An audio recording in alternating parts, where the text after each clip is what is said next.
জুলাই গণ অভ্যুত্থানে অংশগ্রহণকারী যোদ্ধাদের আইনি সুরক্ষা দিতে উপদেষ্টা পরিষদে অনুমোদন পেয়েছে জুলাই গণ অভ্যুত্থানের দায়মুক্তি অধ্যাদেশ।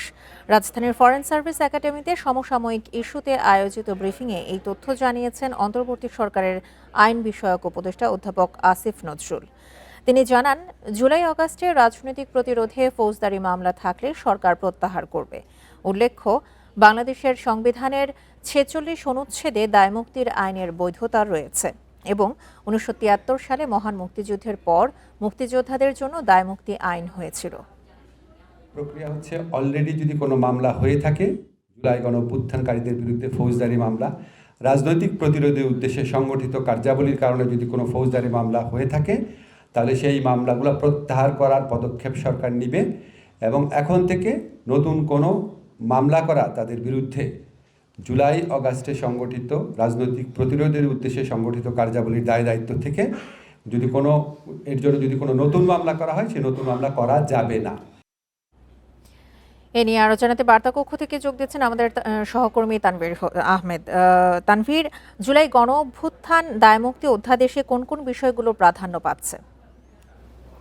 ধন্যবাদ আপনাকে। দেখুন, দায়মুক্তি শব্দটির অর্থ যদি আমি বলি, সেক্ষেত্রে বলবো যে কোনো একটি বিশেষ সময়ে দেশের সাধারণ মানুষ বা ছাত্র জনতা কর্তৃক সংগঠিত এমন কোনো কর্মকাণ্ড, যেই কর্মকাণ্ড আসলে সাধারণ কোনো সময়ে অপরাধ হিসেবে গণ্য করা হয়, কিন্তু বিশেষ কিছু সময়ে, যেমন গণ অভ্যুত্থান বা যে কোনো যুদ্ধ বা এমন কোনো বিশেষ সময় যেই সময় আসলে প্রতিরোধ ব্যবস্থা নেওয়াটা আসলে বাধ্যতামূলক হয়ে যায়, সেই সময়ে দেশের মানুষ যদি এমন কোনো কাজ, এমন কোনো কর্মকাণ্ডে লিপ্ত হয় এবং যা সাধারণ কোনো সময় অপরাধ হিসেবে গণ্য হয় এবং সেই বিশেষ সময়ে আমলে এনে সেই অপরাধ থেকে যদি সেই মানুষগুলোকে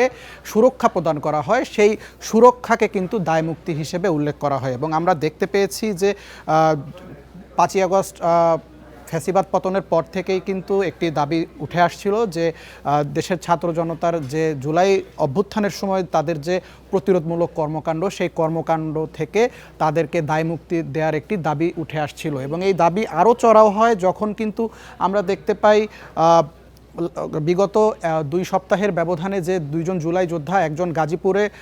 সুরভি আক্তার এবং আরেকজন হবিগঞ্জে, সিলেটের হবিগঞ্জে মাহাদি হাসান, এই দুজনকে যখন গ্রেপ্তার করা হয়, আমি যদি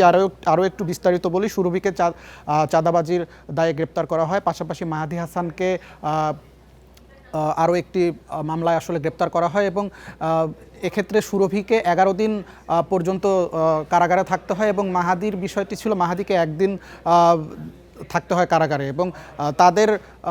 তাদের যখন গ্রেপ্তার করা হয় তখন থেকে কিন্তু এই দাবিটি আরও চড়াও হয় এবং এই দাবি কিন্তু আজ প্রধান উপদেষ্টা ডক্টর আসিফ নজরুলের বরাত দিয়ে কিন্তু আজ এই দাবি কিন্তু বাস্তবায়ন হওয়ার পথে। এবং আমি আরও একটি বিষয় জানাতে চাচ্ছি, সেটি হচ্ছে এই যে দায়মুক্তি কিন্তু শুধুমাত্র যে এই জুলাই গণ অভ্যুত্থানের পরে যে দায়মুক্তির বিষয়টি এসেছে, বিষয়টি এমন না।